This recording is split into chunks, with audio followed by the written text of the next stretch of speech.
The Omnipotent Self, a study in self-deception and self-cure by Paul Bousfield. Part 1, The Omnipotent Self. Chapter 4, Determinism and Willpower. Determinism is the doctrine that all things, including the will, are determined by causes. It is the antithesis of the doctrine of free will.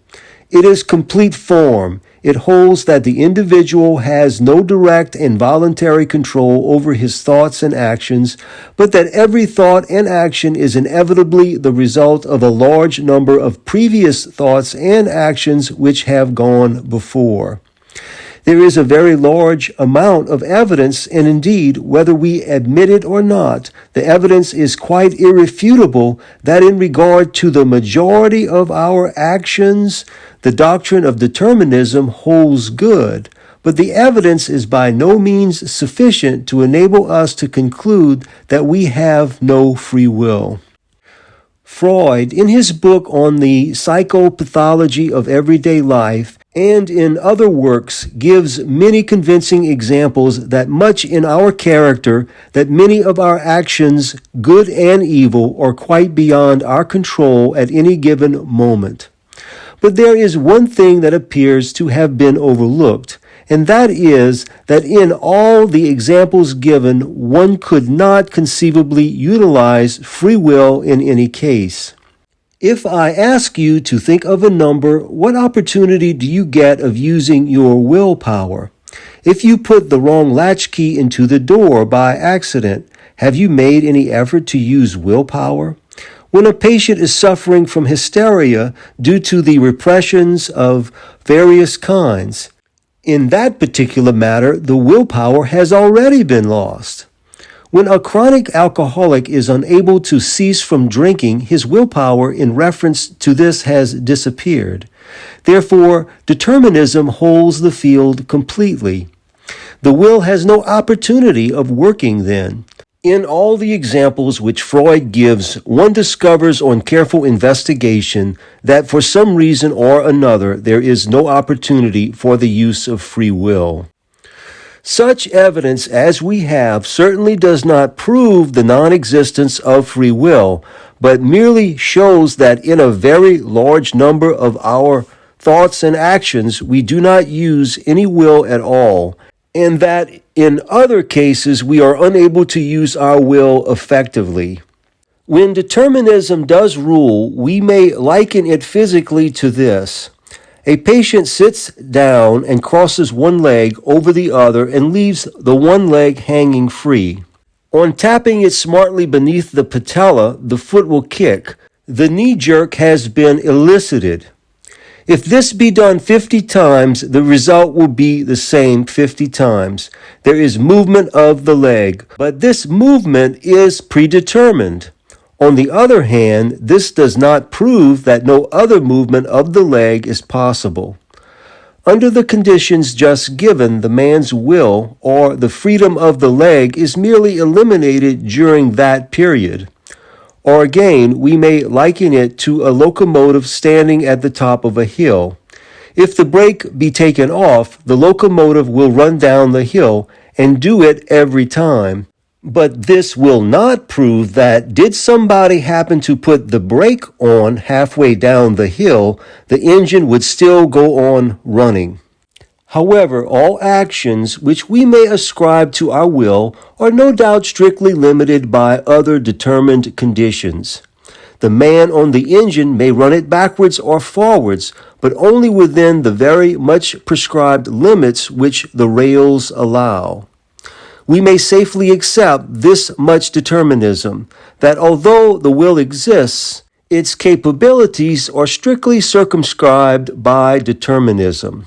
It is rather in his general direction than in any specific act that a man has most control. We certainly have not the amount of free will which we like to believe we have. For example, the reader of this chapter may have returned home tonight and have said, "I will not have a meal tonight. It is too hot." What are the factors, or determinants as they are called, in this case? Perhaps external heat, producing languor by various psychological processes, combined with lack of appetite, in its turn produced by several causes. And added to this, depression produced by a bad business deal, and in its turn the result of many other determinants outside the reader's control. There is no desire to eat, and these various determinants added together proved stronger than the habit of eating the evening meal. Having, however, read this chapter as far as this point, the reader desiring to disprove my unpleasant suggestion immediately says, "Ah, I will prove that I have free will. I will eat my meal in spite of not wanting to." Alas, this does not prove free will. New determinants have merely been added on the other side, and desire to prove strength of mind has now outweighed accumulated efforts which prevented you from eating. Since it has been shown that a man's control is constantly being limited by other determinants, it follows that the criminal whose environment and determinants, conscious and unconscious, have been manufactured for him from evil sources, yet who, on the whole, is progressing upwards in spite of these, may be forming a far better character than the archbishop whose environment from the beginning has been such as never to give him criminal characteristics, yet whose growth has been, on the whole, towards a more selfish position, even though this be not noticeable to the eyes of others. How many of the determinants forming our characters lie in the unconscious? They are unknown to us, and only the results of their activities are visible. Herein lies the difficulty of controlling ourselves. How can we efficiently control that of which we do not know the existence? Herein also lies the value of psychoanalysis, for it brings many of these determinants to light, and we are thus able to control them consciously. Only a part of all this can be accomplished by such self-analysis, as may be indicated in this book. Yet even so, a much greater degree of self-control may be obtained. 2. Let us now consider briefly why persons who have not previously been irritable should suddenly become irritable, who have not previously been hysterical should suddenly become hysterical, who have not previously been in the habit of weeping should at some time after reaching adult life revert to that infantile habit. The explanation of mental troubles of various kinds involves two factors. In the first place, any individual is capable of bearing a certain amount of conflict and a certain amount of repression. It is only when the accumulated force is more than he can control, that is, when new determinants are added, that the symptoms begin to appear. He is like a steam engine in which, as long as the steam is being used up in doing work, or as long as the safety valve is working efficiently when the work is not being done, the boiler stands a pressure of 100 pounds very comfortably. If the safety valve gets jammed and the energy cannot be transferred from the steam to do the work, the pressure in the boiler rises higher and higher until it bursts from the joints and rivet holes. The second factor which determines the mode of expression of this outburst of repressed energy is known as the law of regression. This means that if the adult outlet of energy becomes dammed up or is insufficient, the energy will flow through an earlier channel which has once been used.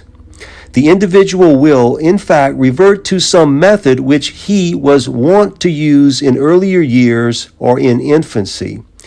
It is true that this may be disguised and not recognized as an infantile mode of expression until it is looked into more closely. This question of regression, however, need not be more than touched upon here. It will be much more fully dealt with when we come to actual examples at a later stage.